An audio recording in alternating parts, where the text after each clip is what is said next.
One Man's Family, brought to you, transcribed, by Miles Laboratories, makers of Alka-Seltzer, Bactine, and many other fine, dependable pharmaceutical products. Listen at the end of the program. Margaret will tell you how you can get your copy of the new Barbour Family Album.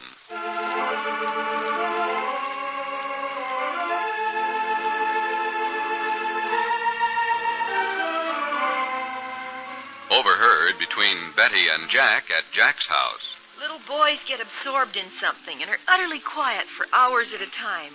But little girls, whew, chatter, chatter, chatter. Why don't we go over to the folks' house for a little while? Are you kidding? Well, I wouldn't leave them alone for a minute. What if there was a fire? So that's how it is with the Barbours today. Friends, why let a headache spoil your day? It's easy to get the soothing, comforting relief you want. Just drink a glass of sparkling, refreshing Alka-Seltzer. You get the benefit of one of the world's most effective pain relievers in Alka-Seltzer, and since Alka-Seltzer is already dissolved when you take it, it's ready to go to work instantly to bring you really fast relief. So remember, whenever you have a headache, drink a glass of Alka-Seltzer and feel better fast. Ask your druggist for Alka-Seltzer. First, fast, and always. Chapter 21, Book 84. Jack Barbour's 6 little daughters spent the weekend at the Sky Ranch with their Aunt Claudia and Uncle Nicky, and the short holiday in the mountains seemed to fill them with new energy. But now, the last shouted request for a glass of water has brought forth from Betty a final and very firm, no, go to sleep. At this moment, she's coming downstairs from the nursery looking tired and harassed. Jack? Yeah, Betty. Get 'em in bed? Honestly, they're little geniuses when it comes to stalling. Goodness. Mind if I stretch out on the davenport? That breeze is nice. Did you open all the windows? Yeah. Smell the fragrance that's drifting in. Jasmine, I guess. I'd sure like to go somewhere, wouldn't you? What's the matter? Oh, nothing. Ache all over. I'll be all right. Girls talk more than boys, don't you think? Girls talk more. Do? I've discussed it with mothers that have just sons. There are periods when boys get absorbed in something. But little girls talk and never stop. 6 little voices going yakety, yakety, yakety, yakety. Why don't we go over to the folks' house for a little while? Are you kidding? You can't walk out of the house at night and leave 6 little girls alone upstairs. Well, just next door. Jack, I wouldn't think of it. What if there was a fire? Huh? I wouldn't leave them alone for a minute. You go if you want to. I'll stay alone. No, I don't want to go places without you, Betty. I really ought to talk to Paul, though, about Elwood's divorce and everything. Elwood's going ahead to divorce Teddy, and I haven't asked Paul when we're going to tell Mom and Dad. They don't know it yet. Kind of a ticklish situation. Well, let Paul tell them. Teddy's his daughter. Yeah, but I like to know what Paul's going to say, and then we can be consistent. Go on. Talk to Paul. I don't mind if you go over and see your family. Why should I? It's your family. You like to go see them, so go ahead, Jack. You urge me to go, and all the time you manage to convey you'll be sore if I do. What a thing to say. Only thought I had was... Oh, I won't say it. Go on. What is it? Just that I don't see why you have to go somewhere. Telephone's right there. Oh, okay. Jack. Jack. Let's not fuss with each other. We don't have much time to be alone. You suppose you and I'll have to sit here at home spring night after spring night until the last triplet's married 20 or 22 years from now? If you really love your home, you shouldn't mind, Jack. What's the matter? Doesn't Paul answer? No, not up in the studio anyhow. Maybe he's downstairs in the library. Call the folks up and see. Well, he couldn't talk in front of Dad and Mom anyhow. Well, you could tell him to meet you out on the terrace. Yeah. Well, you sure you don't mind? Of course not. You don't get too interested and stay all night. I didn't mean that the way it sounded either. I'm just tired. You do what you want to do. Hi, Mom. How are you? Paul there? Oh. Well, what time do you say be home? Oh. Oh, nothing. Go on over. No, not without you. What's that, Mom? No, I can't come over. What's going on over there? Huh? What are you doing? Oh, not very much, Jack. Hazel just came in. She's going to read me a letter she's written to Pinky at boot camp. No, Clifford's dressing, Jack, going out. Your father isn't home either. No, just the two of us. All right, my dear. See you in the morning. Good night. Not coming over? No, he doesn't want to leave Betty alone. Well, I'm only going to stay a minute. Mother, I can tell you now about some perfectly fiendish postcards we've been getting from Pinky. Oh, hi, Hazel. Hi, Cliff. Must you hurry? Yeah, I'm afraid so. I'm a little late. How's the job, Cliff? It's going to be all right, if my feet hold out. Standing back at that necktie counter all day is a wee bit hard on the tootsies. Oh. Well, here goes the best little cravat salesman in San Francisco. They ain't neckties, you know, not at Brown and Tedler's. No, they're cravats. We speak a different language down there. We're very, very, very elegant. What? I'll see you later. Clifford. Yeah? Have you spoken to Miss Schultz about coming to dinner? No, but I will, Mom. So long. Well, of course he won't. He's been saying that for weeks now, and nobody's met her. Well, from the picture of her in Margaret's scrapbook, well... Yes, I know. Still, I want him to feel that she's welcome here. Mm-hmm. Does Cliff like his work, Mother? Oh, I think so.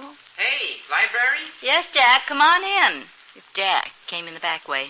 Jack, I thought you weren't coming over. Oh, Betty thought it'd be good for me to get out for a minute.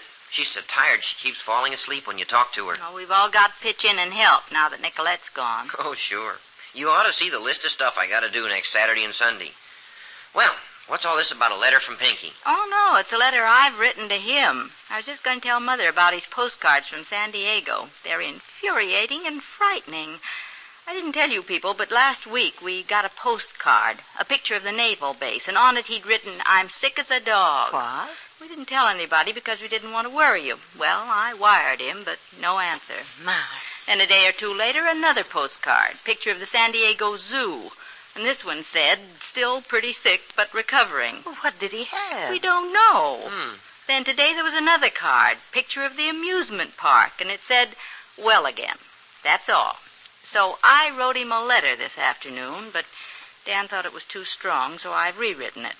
See if you think this is too harsh a letter to come from a boy's mother. I said, "Dear Pinky, your postcards are frightening us to death. I am going to enclose herewith a separate sheet of questions which I want answered. There is also a stamped envelope.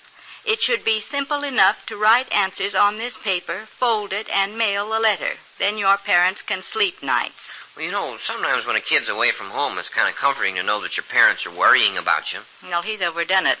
I also said, "Anytime you are sick or need help, you can phone us long-distance collect. But please don't torment us with these alarming postcards," followed by utter silence. Then here are the questions.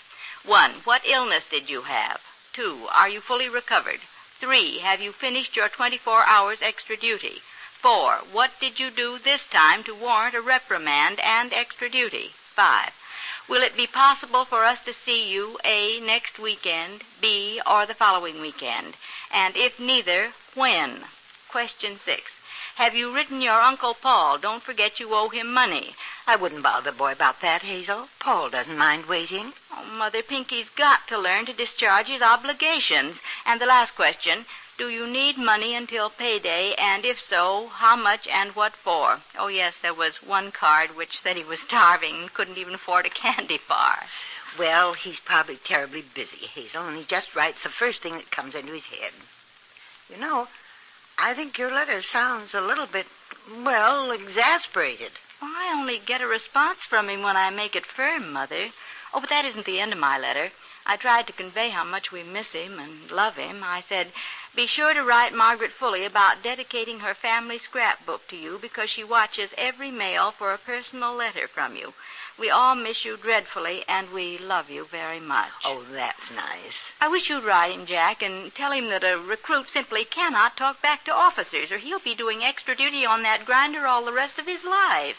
Well, he marched around that grinder for 18 extra hours the first time, didn't he? And 24 the second? He'll get the idea, Hazel. It'll come from his feet up. Fanny, I'm home. Oh, Dad's here.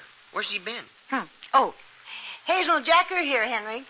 Hello, Father. Oh, hi, Dad. Where in the world have you been? Yes. Excuse me, please. I'm very tired. I'm going on up. Henry, aren't you well? Yes. Tired, Fanny, that's all. I'm going upstairs to bed, if you don't mind. I'll see you all tomorrow. How's Elwood, Henry? Henry! He didn't hear you, Mother. Hey, has Dad been to San Rafael? Yes, Elwood phoned this noon, and Henry drove over. Uh-oh. Hmm? The cat's out, huh? What cat? Elwood's suing Teddy for divorce, Mom. Oh, no, Jack. Oh, dear. Yeah. The suit will be filed over in Marin County. Oh, what a shame. Yeah. You can't stop it now. The Barbours are going to have their first divorce. I've been afraid all along it'd come to Dad as quite a shock.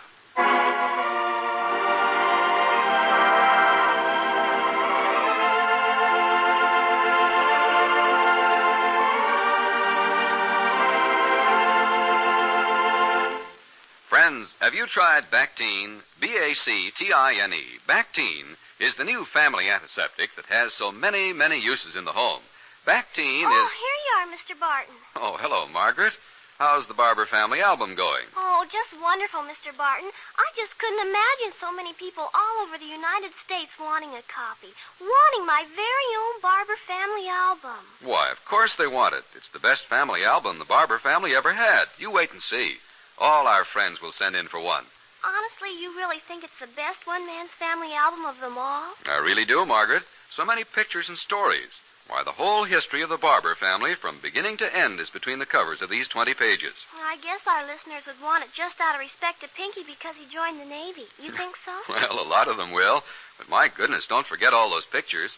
Jack and Betty and their 6 beautiful daughters, Nicolette, the Sky Ranch, Father Barbour's knee operation, and dozens more I can't remember. Grandfather said there were too many pictures of me in it. Do you think so, too? Why, no, Margaret. I liked every one of them. Out of the whole 20 pages, what picture do you like best? Mom likes the one of all the family, from grandmother and grandfather down to the triplets. Well, I just don't know. But I was certainly impressed with the family tree. What a lot of family information. And our sponsors are letting everyone who wants it have a copy. And they're making it so easy, too. Oh, I'm so excited I could just roll over and butter myself. Yes, friends, as Margaret said, it is easy to get your copy of her new Barbour family album. Just go to your drugstore and buy a 30 or 70-cent bottle of Bactine, spelled B-A-C-T-I-N-E, the truly different antiseptic. Then tear off the top of the box, the part that says open this end, and mail it with 10 cents to help cover the cost of handling and mailing to Bactine, Elkhart, Indiana. That's all. Just a Bactine box top and 10 cents in coin mailed to Bactine, B-A-C-T-I-N-E, Elkhart, Indiana. We know you'll like this interesting new album from one man's family. And we know you'll find many benefits from having Bactine in your family medicine chest. So get that bottle of Bactine right away. And the moment you get your Bactine, tear off the box top and close 10 cents in coin with your name and address and mail it to Bactine, Elkhart, Indiana. Do it right away because this is a limited offer. You'll have your copy of the Barbour family album in a few days.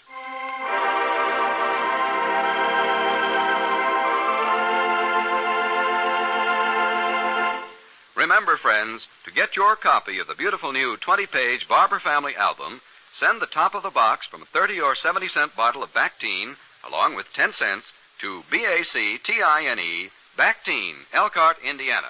Order as many as you like for your friends and your neighbors, but be sure you enclose a Bactine box top and 10 cents for every album you want. Send it to B-A-C-T-I-N-E, Bactine, Elkhart, Indiana.